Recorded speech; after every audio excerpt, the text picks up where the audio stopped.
이 러시아 쿠르스크 지역에 10,000명이 넘는 북한군이 배치되어 있는 것으로 알려졌죠. 그러면 이 북한군 러시아 병력과 어떻게 인원을 구성해서 움직이는지가 좀 미스테리였는데 이걸 우리 국방당국이 파악을 했다고 들었습니다. 네, 그렇습니다. 이제 오늘 국방위원회에서요, 네. 이 유영원 국민의힘 의원이 김용현 국방부 장관에게 이제 질의를 했죠. 러시아군 한 개 중대당, 북한군 한 개 소대 형태로 편성해서 참전한다 이런 첩보가 있다고요. 그래서 김 장관이 그렇게 파악하고 있다고 했는데 한번 들어보시죠. 러시아 1개 중대당, 북한군 1개 소대, 뭐 이런 형태의 혼성 편성을 해서 참전하고 있다는 첩보가 있는 걸로 알고 있습니다. 현재까지 그렇게 파악하고 있습니다. 네. 러시아 군의 주도하에 전쟁을 치룬다는 그런 의미가 있고요. 네, 러시아 군 중대장 입장에서 봤을 때 네, 가장 위험하고 어려운 그런 어떤 지역에는 자기 나라 소대를 보내는 게 아니라 북한 소대를 보낼 걸로 저는 생각합니다. 네. 그래서 총알바지라는 표현이 맞다고 생각합니다. 그러니까 우리 국방위에서 파악을 한 바 그리고 국방장관도 이 첩보에 따르면은 러시아 한 개 중대당 이 북한의 한 개 소대 이렇게 움직인다는 거잖아요. 그러면 이게 정확하게 인원으로 보면 어느 정도 좀 추정이 됩니까? 네, 이제 전문가에게 취재해 봤더니요. 네. 러시아 한 개 중대엔 100명에서 한 150명 정도고요. 북한 한 개 소대에는 30-40명 정도의 북한군이 있을 것으로 그래요? 추정된다고 합니다. 이 두 군은 혼성 편제가 돼 있다고 하는데요.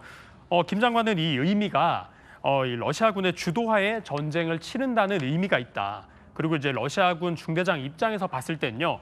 가장 이제 위험하고 어려운 지역에는 자기 나라 소대를 보내는 게 아니라 북한 소대를 보낼 것으로 생각한다 이렇게 밝혔습니다. 그러니까 러시아 입장에서는 뭐 혼성 편성을 하더라도 이게 중대장이 러시아 군이니까 아무래도 이 위험한 곳에는 북한군을 먼저 이 소대를 꾸려서 그 소대를 먼저 보낸다 이런 얘기군요. 그러면 이렇게 우리 군 당국이 인원을 파악을 했으면은 무기 현황은 지금 어떻게 된답니까? 네, 이제 그 김용현 장관 말을 이제 빌리자면요. 북한 170mm 이제 자주포와 240mm 방사포 이제 200문 정도가 이제 러시아로 이제 갔고요. 탄거리 탄도 미사일인 화성 이제 11형 100발 가량도 러시아에 배치된 것으로 보입니다. 그래요? 예. 그러면서 이제 김 장관은 우려를 했습니다. 왜 그러냐면요. 이제 실전 경험이랑 이제 실전 테스트를 통해서 기술이 만약 이제 고도화가 되면 우리 안보에 많은 영향을 미칠 거 아니에요. 네. 이제 그러니까 이제 그런 부분을 우려를 했던 거고, 당연히 이제 북한이 이제 지원을 해줬으니까 이 지원해주는 대가로 러시아도 무언가를 줄 텐데, 네. 이거를 이제 대공 미사일을 이제 지원한 것으로 일단은 파악하고 있다고 밝혔습니다. 대공 미사일이요. 네. 사실상 뭐 러시아의 자주포, 방사포, 뭐 탄도 미사일까지 각종 무기들을 다 북한이 보낸 건데 그래서 그런지 러시아 공세가 심상치 않다고 들었어요. 우크라이나에 대규모 드론 야간 공습까지 이루어졌다고 하네요. 네, 그렇습니다. 이제 이 외신에 따르면요. 러시아군이 이제 야간에 우크라이나 전역에 드론 188대를 이제 날렸다고 합니다. 네. 우크라이나 방공망은 17개 지역에 걸쳐가지고 76대의 드론을 격추했고요. 95대는 이제 전자전 수단으로 인해 실종된 것으로 이제 알려졌습니다. 5대는요, 이 벨라루스로 날아갔고요. 하지만 이제 아파트 같은 뭐 주거 시설이랑 이제 국가 전력망 등 이런 뭐 주요 기반 시설이 타격을 크게 입었다고 합니다. 그렇군요. 아직 사상자는 보고되지 않았지만요. 이 지역 70%가 정전 상태인 것으로 알려졌습니다. 그럼 우크라이나로서는 상당히 다급할 수밖에 없을 것 같은데 근데 어제 우크라이나 특사단이 우리나라를 찾아서 윤석열 대통령 만났잖아요. 그러면 무기 논의에 대한 진전이 좀 있었습니까? 어떻습니까? 네, 정부에서는 아직 우크라이나 측의 요청은 언급을 하지 않고 있는데요.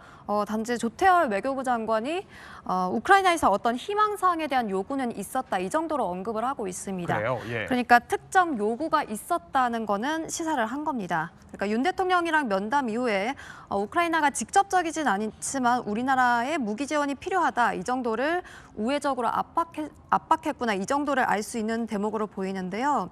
우크라이나 국방부 장관은 윤 대통령이랑 면담한 이후에 이런 성명을 냈어요.